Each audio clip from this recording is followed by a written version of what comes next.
Halo,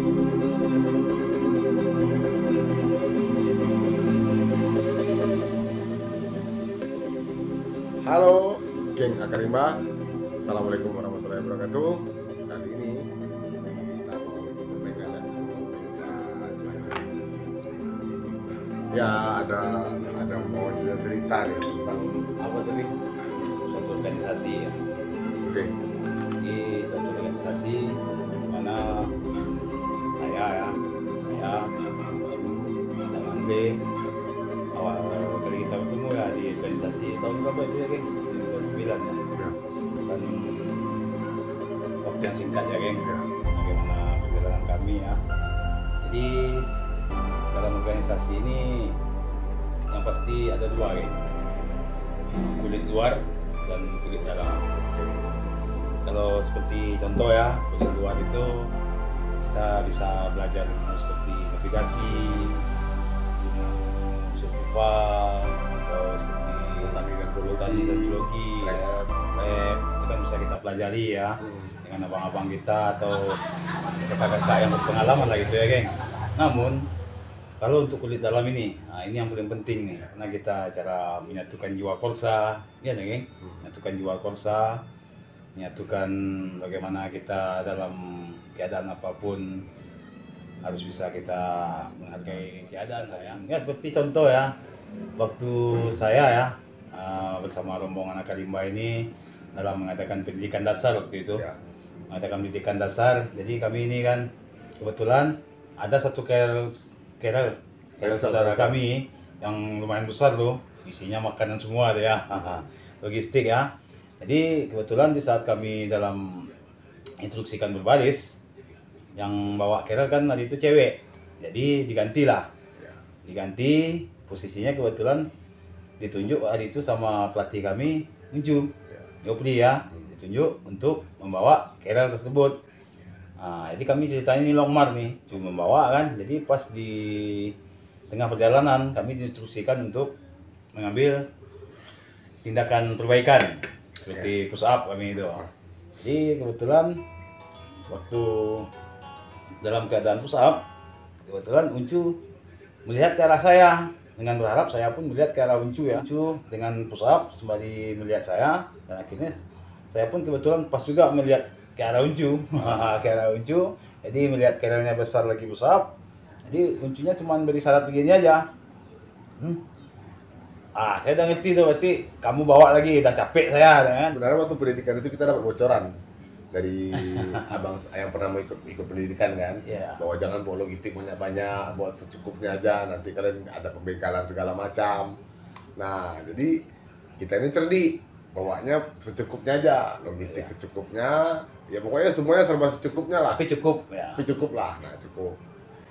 Nah yang kawan cewek ini tahu informasi ini, makanya dia bawa logistik banyak-banyak, makanan banyak. Ya dikarenakan pada waktu itulah hebatnya suatu pendidikan dasar yang kami rasakan ya. Sampai saat sekarang kami masih bisa bertahan menjadi seorang saudara lah dari tahun 99 sampai sekarang. Awalnya kami tidak saling kenal tuh, seperti teman-teman yang lain. Kami berjumlah 13 orang itu ya. Jadi kami tidak saling kenal, ya istilahnya kenal di ruangan dulu ya, hanya sekitar seperti itu aja. Dan masuklah kami di gelanggang pendidikan. Di gelanggang pendidikan itulah rasa bahwasanya iya banyak di situ tuh yang satu-satunya tempat buat kita bertahan di hutan itu hanya persaudaraan. Ya. Jadi uang nggak laku di hutan, uang nggak laku, ego nggak laku, Nah, jadi yang berlaku itu hanya bagaimana tetap mempertahankan agar saudara-saudara kita tetap selamat. Nah itu udah ditanamkan di dalam pendidikan dasar siswa pada saat itu, dan itu yang melekat. Itu yang melekat sampai saat sekarang. Padahal ya itu yang dinamakannya itu kulit dalam tadi itu loh. Jadi kami diajarkan di situ bagaimana cara menjadi saudara ya. Kita telah berhasil melihat bentuk terburuk dari saudara-saudara kita. Iya. Kalau sekolah kan cantik tuh, ya kan? Pakai bedak, rambutnya diikat, ya cowoknya ganteng-ganteng. Ya kan kalau mau pergi sekolah kan ke kamar lucu dulu, ambil minyak rambut, beli satu pakai rame-rame kan. Awalnya 13 orang itu tidak saling kenal, kenalnya hanya sekedar seperti itu ya. Sehelo aja. Dan akhirnya di dalam pendidikan itu dibentuklah karakter kami bahwasanya dalam setiap pergerakan kita harus mempunyai jiwa korsa. Ya, bahkan satu gelas teh manis ya dulu ya. Kita minum harus bisa kita minum bersama. Sudah dijatah dan itu harus habis. Harus habis semuanya. Harus kebagian. Nggak boleh ada yang nggak kebagian. Ya, saya berpikir selama pendidikan itu satu kali kesalahan besar. Satu kali. Jadi kita jaga nih. Jadi yang salah satu, misalnya si Nopeng salah nih. Nah, yang dipusap itu bukan Nopeng sendiri, kita semua dipusap. Jadi intinya dalam kita melakukan pendidikan itu bagaimana kita bisa saling menghargai saudara dalam keadaan apapun ya. Jadi dan satu lagi yang sangat berkesan bagi saya di dalam pendidikan itu ketika saya dalam keadaan kosong ya. Saya dalam keadaan kosong, tiba-tiba datang seorang pelatih menampar saya ya dan membuat saya terkejut. Tahu dia bilang apa? Dia bilang gini, "Hei Tuan, dalam keadaan apapun kamu, pikiran kamu jangan sampai kosong." Ya. Saya ingat tuh geng, ya. Ketika pelatih mengenal, kita berdua memang pernah kena tampar, ya. Masih ingat. Apapun masalah yang kita hadapi di dalam hidup lah ya, yang bisa kita terapkan di sini juga. Seperti kita punya masalah, kalau seandainya kita terlalu memikirkan tanpa mencari jalan, otomatis pikiran itu kosong. Ya. Sampai saat ini masih jarang mikir gitu. Bukan. Sampai saat ini masih mindset yang seperti itu. Artinya tidak terpaku pada masalahnya, tapi bagaimana cara solusinya. Kebetulan saya dengan Andre ini termasuk orang yang suka menantang juga waktu pendidikan dasar ini. Lawan. Disitulah kami merasakan persaudaraan yang sampai saat sekarang. Saudara-saudara kami dimanapun dia berada, walaupun dalam keadaan sukses atau bagaimana, tetap menerima kita sebagai saudara yang pernah ada di hati mereka. Gitu. Sebenarnya kalau skill bisa dipelajari, tapi kalau jiwa korsa itu ditempa melalui waktu. Di dalam pendidikan itu kita menemukan satu keyakinan. Contoh seperti kami dalam kejadian sama Andre ya waktu itu, kan hilang, kami telah berhasil melewati semua ya. Dan di akhir tahun ya, akhir jauh besok kami mau ujian nih. Ada lomba ini, lomba lintas alam. Jadi saya dengan Andre baru dalam keadaan habis selesai hilang kan, otomatis tidak ada berpikiran seperti itu. Tidak berpikir untuk main-main ke hutan lagi. Main ke hutan dulu kan. Jadi yang mengurus kegiatan dulu untuk lintas alam nih Yopli nih, Encu. Jadi dia udah punya tim tuh, dijadinya tim kan. Jadi pas besoknya mau melakukan kegiatan lintas alam nih, ikut lomba, tiba-tiba yang anggota 2 orang ini nggak mau ikut. Saya, Andre, Uncu itu kalau ada yang namanya lomba lintas alam pasti ikut. Jadi ceritanya begini ya. Jadi ketika Uncu telah menyusun tim untuk lomba lintas alam besok, tiba-tiba yang 2 ini tidak bisa mengikuti kegiatan tersebut. Jadi ditemuilah saya ditemui Uncu ya pada sore itu, waktu sore pas mau pulang sekolah itu, siang. Pas mau pulang sekolah, Uncu udah menemui saya itu, Peng, ya Ju ya kan, besok rencana mau ada lintas alam ya kan, ya terus gimana ya kan, tim udah kita bentuk, namun ternyata mereka tidak bisa mengikuti kegiatan, ya terus gimana ya kan. Sepertinya Nopeng harus bergerak lagi nih katanya kan. Enggak lah, saya coba dulu katanya kan. Dan akhirnya saya ikutlah 3 orang waktu satu tim kan. Ikut bertiga Uncu. Siapa namanya? Si Ramanindra. Sekarang dia udah sukses juga tuh. Ya. Ramanindra adik kelas kami ya. Si Ramanindra ya, adik kelasnya di Sispala. Kalau di kelas sama kan. Jadi ada yang ikut pendidikan itu di kelas 1, ada yang ikut pendidikannya di kelas 2. Ramanindra di kelas 2 ya. Dan malam itu kami bikinlah diskusi sama Uncu ya, bahwasanya perjalanan ini kalau Uncu di bagian pemetaan itu kan nomor 1 ya. Dulu kalau mengukur peta itu masih pakai busur, pakai menang. Jadi dipelajari lah malam itu medannya kan, melalui kertas dulu itu. Kalau sekarang kan enak, ada bogel, ada map ya kan, pelajari situ. Akhirnya dengan keputusannya matang, kami pun berjalanlah bersama Unju melakukan perlombaan lintas alam. Alhamdulillah, akhirnya kami menang di juara 2. Juara 2. Juara 2 ya. Tapi ini kuisioner terbaik. Kuisioner terbaik didapatkan. Jadi kan? ya awalnya gini. Awal pertama pengumuman dikumandangkan di panitia kan. Juara 1 lomba lintas alam kuisioner katanya kan, untuk kuis nih dimenangkan oleh Sispala Rantai Kompala katanya kan. Dapat juga kita piala geng. Nggak apa-apa juga lah, piala kuisioner berarti membuktikan bahwasanya geng sama Rahman ini orang yang pintar nih, makanya bisa menjawab pertanyaan kan, dapat kuis terbaik kan. Dan diam lagi dan diumumkan lagi. Juara 2 Sispala Rantai Kompala se-Sumatera dan Jawa dimenangkan oleh Rantai Kompala kembali kan. Di situ baru semuanya teriak tuh. Jadi dua piala yang kami dapat, piala kuis dan piala perlombaan. Dan disitulah kami merasakan betul-betul bangga tuh. Masalahnya esok paginya kita diupacarakan tuh piala yang kita bawa itu. Jadi sangat berterima kasih sekali bersama kepala sekolah itu ya, geng. Harusnya bikin lagi tuh kegiatan gitu. Iya, kalau kita coba provok adik-adik di Sispala nanti bikin itu kayaknya udah mumpuni nih. Udah bisa ya. Bisa, kita main ya, perbukitan kan banyak nih di Padang. Nah, aku suka yang pertama kali aku turun tuh kan lomba lintas alam di Siti Nurbaya. Yang terakhirnya itu kita nyebrang pakai kerel. Pakai kerel. Jadi banyak ilmu yang didapat di lintas alam itu.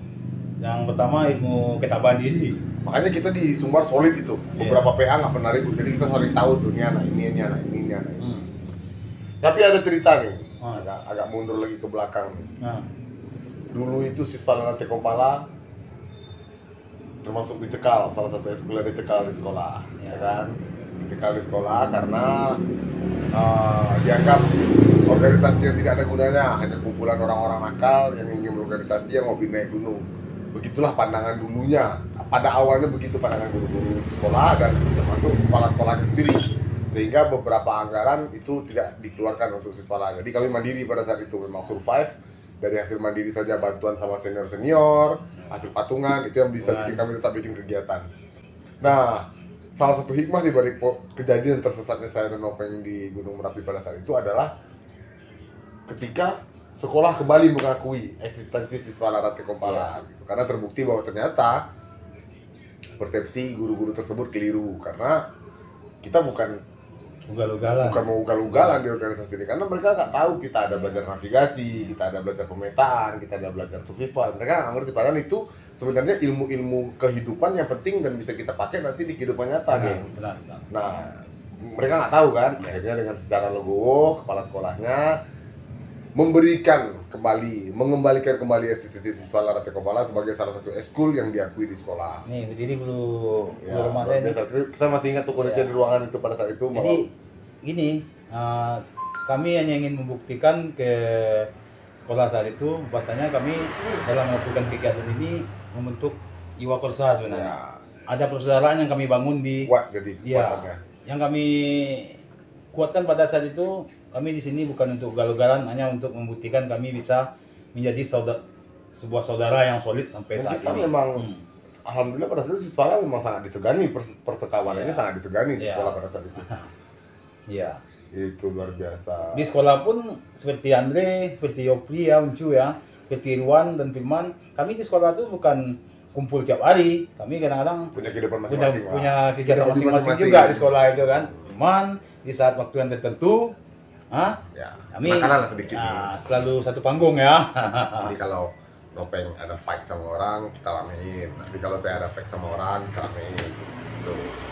Penting bukan untuk di Sispala aja, untuk Mapala itu dia Sumatera dan Jawa. Jadi bukan hanya Sispala saja, pertarungan antara pertarungan dengan kawan-kawan Mapala juga begitu. Kita mahasiswa dan lawan kita anak mahasiswa ya. Alhamdulillah berkat keyakinan dan berkat makanya kami dalam tim itu pada saat mau terjun kita harus tetap menghargai bahwasanya yang namanya leader itu memang harus kita dengarkan, gitu aja. Kalau leadernya bilang genjot ya digenjot, mau capek mau gimana pun harus digenjot. Nah di situ terlatih disiplinnya. Kayak seperti kami dulu ya, bersama Uncu, Andre, dan saya sendiri ya, lomba lintas alam hari itu bertiga. Jadi ini perkiraan cuaca ya.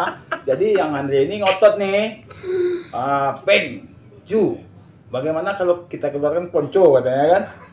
Untuk apa ponco dikeluarkan dari bawah itu? Nanti masukinnya susah lagi. Ini perkiraan saya ini akan terjadi hujan katanya kan?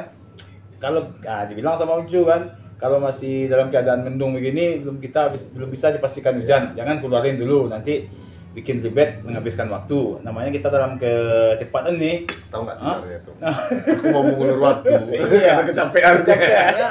Karena kengototan si Andre tadi, akhirnya dikeluarin lah juga ponco itu kan. Lalu ponco, dipakai lah ponco itu kan. Karena 25 langkah ke depan, ternyata benar jadinya bahwasanya hari itu sangat terik panasnya. Dan Andre pun dalam keadaan pakai ponco jalan ya kan. Terus kami berdua Uncu bilang, gimana ya? Lebat hujannya ya. Sementara hari ini udah panasnya, udah terlalu panas ya. Gimana hujan? Jadi itu sebenarnya upaya penguluran waktu. Karena saya kan menentang leader tidak mungkin. Nah, jadi saya cari cara supaya bisa waktu istirahat. Lumayan membongkar ponco itu makan waktu dan bisa digunakan untuk istirahat. Dan dari situ kita bisa belajar kan bahwasanya ya itulah. Makanya kami sampai sekarang tidak akan pernah melupakan masa-masa yang pernah kami jalani di organisasi. Dan saya sangat menghargai organisasi saya sampai saat ini karena telah membentuk diri saya kepada arti persaudaraan yang tercipta ya. Kulit luar itu hanya akan bekerja ketika kulit dalamnya mampu kita pahami ya. Karena memang banyak materi-materi itu yang akhirnya hanya bisa terjadi karena kita saling percaya, geng. Kalau nggak percaya ya susah, nggak jadi juga. Salah satu perdebatan kita waktu di gunung kan itu. Iya. Kita lewat arus sungai, kita ketemu jurang. Nah, kau bilang ketika kita ketemu jurang ada sumber kehidupan. Kan dua-duanya betul. Jiwa nanti benar-benar, geng. Jiwa kesabaran ada di situ dan jiwa ketenangan ada di situ, makanya kami bisa melalui semuanya. Ya. Dan makanya sampai sekarang saya kalau dekat Andre itu nggak akan bisa paham-pahaman. Malahan paling nggak enak kalau jadinya paham-pahamannya. Bikin konten gini juga tersiksa sebenarnya karena terlalu banyak kosakata yang kita takut kena strike kan, jadi akhirnya kita tahan-tahan gitu. Ya kalau teman-teman pengen gabung ngopi bareng-bareng kita di Tapsum Akarimba ya silakan, yang di lokasi Padang kapan mau, janji kita ketemu, kita cerita, kita ngobrol, dan kita lagi sedang mempersiapkan teman-teman rencana insya Allah, bantu doa teman-teman semua, kita mau flashback balik ke Merapi. Kita mau balik ke situ. Nah, moga-moga ya, kita persiapkan dulu lah. Antara dua nih planning yang disampai ke Cadas saja, sampai ke Pesanggerahan, BKSDA, atau nanti sampai ke puncak. Nah, itu masih dalam perbincangan. Support terus channel kita, teman-teman semua. Nah, kita sudah list toh request dari teman-teman untuk bikin konten dengan ada beberapa yang sudah kita list untuk konten yang sudah di request sama teman-teman semua. Kita sedang persiapkan itu, mungkin nggak bisa cepat tapi akan kami upayakan sekuat-kuat hati untuk bisa memenuhinya. Mungkin kembali ke Merapi, yang kedua 12 orang, teman-teman yang dari Batu Sangkar dan bapak lah, seorang bapak yang menyelamatkan kami, Pak Sahar Sultan Mangkusto, semoga beliau sehat selalu. Ya, doakan selalu sehat dan berumur panjang. Kami akan ke situ dan flashback kembali melihat bagaimana tingginya Badorai pada kita nanti lihat di mana titik bawah, kita ditemukan itu teman-teman semua. Yang intinya kita dalam persahabatan itu persahabatan tanpa saling menasihati tidak layak untuk dijalani ya. Dan satu lagi persahabatan kalau hanya saling membenarkan saja tidak akan terbentuk, tidak baik dan tidak akan terbentuk arti persahabatan. Yes. Oke, salam lestari, kita tetap bersahabat. Salam Akarimba. Doakan kami tetap ngopi dan bahagia dan berbagi sama teman-teman. Oke, kita undang teman-teman yang pengen ngopi, boleh tinggalkan komen atau nanti kalau yang udah ada Facebook kami bisa inbox ke situ yang seputar Padang, kita mau cerita bareng boleh. Ya, kita open. Oke? Salam lestari, salam kopi rindu. Salam kopi rindu. Assalamualaikum warahmatullahi wabarakatuh.